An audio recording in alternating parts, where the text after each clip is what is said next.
संगठन सृजन अभियान के तहत वडोदरा शहर कांग्रेस समिति के नए प्रमुख के पद पर फिर एक बार ऋत्विज जोशी के ही नाम का चयन हुआ है, जिसके मद्देनजर आज अच्छे मुहूर्त में वडोदरा शहर कांग्रेस प्रमुख के पद पर ऋत्विज जोशी की ओर से फिर से एक बार अपना पदभार संभाला गया है। एआईसीसी के महामंत्री, मध्य प्रदेश के प्रभारी और वडोदरा शहर के कांग्रेस के इंचार्ज हरीश चौधरी और उनकी टीम की ओर से वडोदरा शहर के सभी विधानसभा क्षेत्र में आने वाले कार्यकरों को शहर कांग्रेस प्रमुख के पद पर नए नाम का सुझाव देने के लिए कहा गया था। तब सभी कार्यकरों की ओर से फिर एक बार वडोदरा शहर कांग्रेस समिति के प्रमुख पद पर ऋत्विज जोशी का ही नाम दिया गया। तब आपको बता दें कि अपने 3 साल के कार्यकाल के दौरान वडोदरा शहर कांग्रेस प्रमुख ऋत्विज जोशी की ओर से शासक पक्ष के खिलाफ कई आंदोलन किए गए और प्रजा के हित में भी कई कार्य किए गए हैं। ऐसे में संगठन सृजन अभियान के तहत वडोदरा शहर कांग्रेस समिति के प्रमुख पद पर फिर एक बार ऋत्विज जोशी के नाम का चयन हुआ है, जिसके मद्देनजर आज लकड़ी पुल पर मौजूद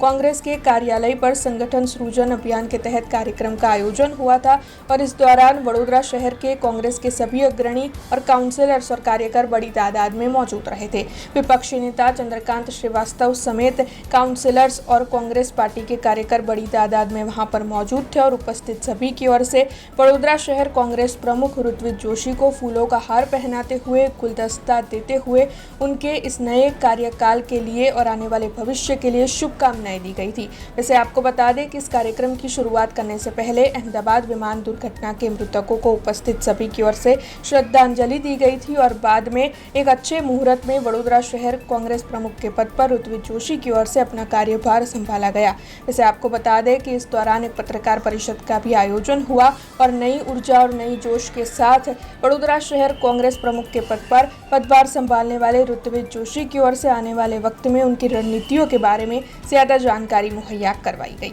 જે રીતે આખા દેશમાં અમારા नेता રાહુલજી ગાંધી,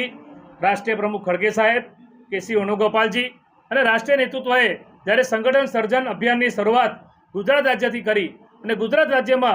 દરેક શહેર જિલ્લામાં અલગ અલગ એઆઈસીસીથી ઓબ્ઝર્વર મોકલ્યા, પ્રદેશમાંથી પ્રભારી મોકલ્યા। હું તમને ખાલી એક ઉદાહરણ આપું કે વડોદરા શહેરમાં જે ઓબ્ઝર્વર તરીકે આવ્યા હતા હરીશ ચૌધરી સાહેબ,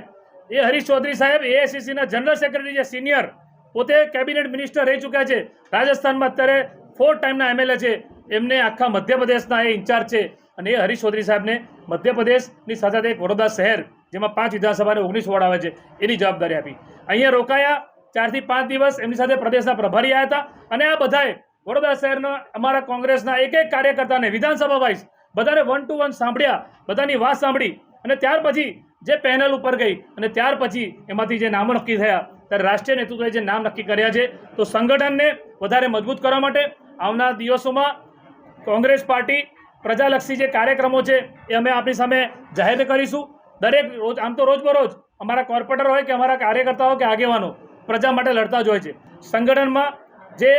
19 વોર્ડમાં કોંગ્રેસ પાર્ટીનું સંગઠન પહેલાં પણ મજબૂત હતું, પણ અત્યારે અમે વધારે મજબૂત બનાવવાનો પ્રયત્ન કરીશું અને અમારા જે ભૂતકાળમાં જે પણ કંઈ ખામી રહી ગઈ છે એને સુધારીને અમે વડોદરાના નગરજનોના ઘરે ઘરે પહોંચીશું અને એમનો અવાજ બનીને આ ભ્રષ્ટ શાસકોને આ વડોદરામાંથી ભગાડીશું। હવે જ્યારે